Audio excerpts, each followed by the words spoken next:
G'day, folks. Welcome to Richo's Report. Again, we're here back once more. Today, I want to talk about the rise of One Nation in South Australia and why I think it should worry both major parties.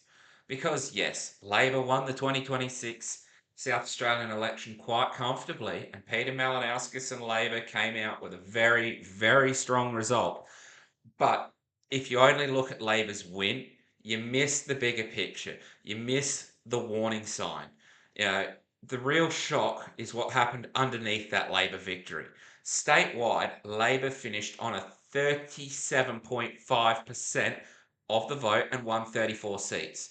One Nation surged to 22.9% of the vote, a massive swing of 20.3%. They won 4 Lighthouse seats. Liberal fell to just 18.9 from to 18.9. And they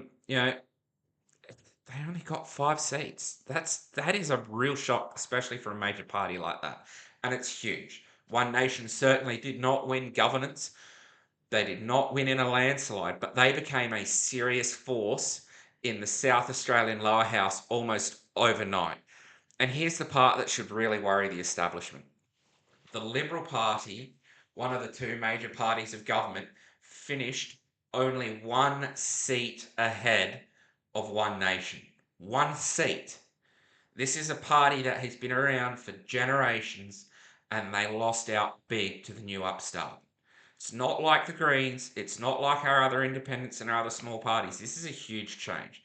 This is just not normal in politics. This is a warning. And the message from voters is pretty clear. A lot of people are angry, a lot of people feel ignored, and they are just looking for somewhere else to go. But this is where the election data gets even more interesting. Just because One Nation did not perform well, you know, uh, just in the country seats or traditional conservative areas, they pushed hard in Labor heartland seats in Adelaide's north. Let's take, for example, Elizabeth. Elizabeth is a huge, huge seat for them. Now, we're going to go over some of that information for you just to show it to you. Now, let's look at this here. So, this is a huge thing to look at for them. You know, Labor traditionally have held Elizabeth with a massive, massive margin of 21.7%. Now, if we look at the numbers here, we are 54.5 and 45.5. Now, if that doesn't scare the Labor Party, nothing will. But it gets more interesting when we look down at the first preference. Well, you can see here, Labor just off of 40%. One Nation is sitting at 33.3%, smack on 1/3 of the primary vote. One Nation has managed to do something really big in a Labor stronghold heartland seat. They have managed to take away, as we can see here, 23.4%. Yes, they've taken some away from your more conservative parties like the Liberal Party, like Family First, but that is a huge amount in a Labor heartland seat. We move away from Labor. We look at a seat like Hammond. Hammond has been held by the Liberals since its inception 20 years ago. The Liberals previously held this seat with a margin of 5.1%. So it was huge, but the Liberals dropped by 18% on their first preference in a Liberal safe seat. That is not an aberration. That is not something that should be happening in politics. Let's look at Light. Light, another Labor seat. Labor's managed to retain it, but an even narrower margin than one of their safe seats like Elizabeth. It's previously held 20%. They held it by 20% and they dropped by 20.6%. One Nation climbed by 27.6. The Liberals there, they dropped by 10%. So we've got some more data to go through there. But that is a huge drop for them. And let's look at Another one of our seats here. We've got Tony Piccolo. He's a former cabinet member. This seat was previously held by the Liberals. The Liberals couldn't hold on to the seat. Tony Piccolo, previously under one of our more previous parliaments here, was our emergency services minister, and he lost. He is a party hardliner. He is a party man. He has been part of the Labor Party for years, and he has lost to a one nation upstart in the scheme of politics. Take my personal opinions out of it. This is a huge, huge shift in the politics of Australia. It says something that people aren't wanting to look at. We go to another Labor stronghold, Port Adelaide. Look at this. It's still a huge margin. Labor previously have held it very strongly, but if you look, One Nation is a force to be reckoned with. They lost 19% of their first preference in this seat. One Nation gained a 21.4% growth in that seat. It is a huge amount. The Greens, they stayed exactly the same, and we know where the Greens' preferences go. You've heard it said, and I've said it many times, the Greens are watermelons. They're green on the outside, red on the inside. So a vote for the Greens is certainly a vote for Labor.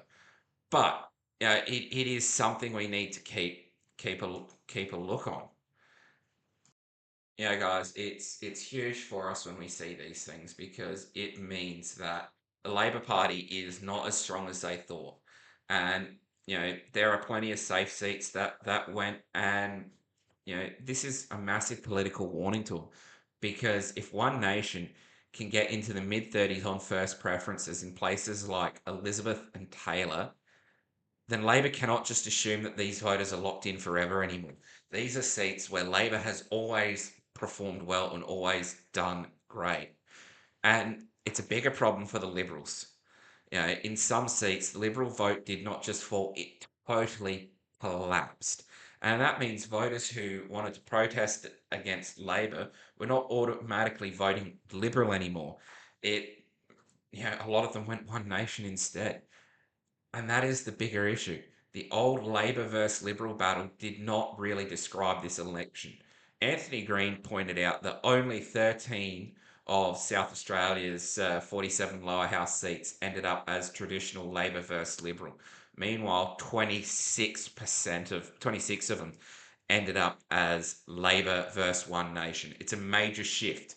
It is a huge shift. It's meaning that whilst One Nation doesn't actually have the numbers to be the opposition in the lower house or in Parliament here in South Australia, it means that they are truly Labor's opposition these days. And, I think the reasons, there are a few. Cost of living. People are sick and tired of getting smashed on groceries, power bills, insurance, mortgages, fuel, and just about everything else out there. And we hear our Premier saying things like, oh, we're going to do this.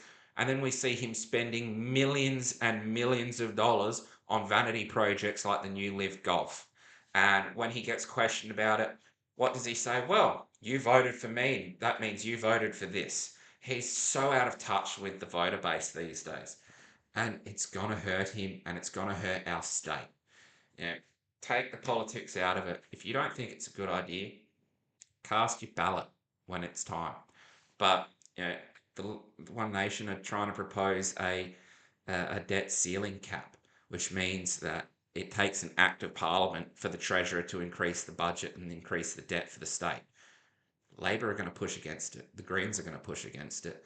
I'm sure that many independents and many of the Liberals are going to vote for it, because it's going to stem the bleeding of our economy here. But that remains to be seen. Uh, People might still vote Labor in the end, but they're not necessarily happy about it. And if they are unhappy enough to give One Nation 33 or 34% of the first preference, it's not something Labor can just brush off.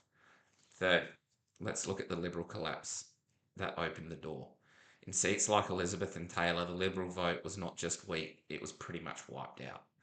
And when the Liberal Party collapses in that way, the protest vote has to go somewhere.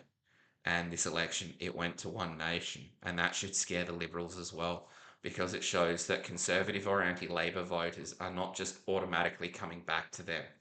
It's showing that, the Liberals could rely on being the main alternative to Labor, but that's not the case anymore.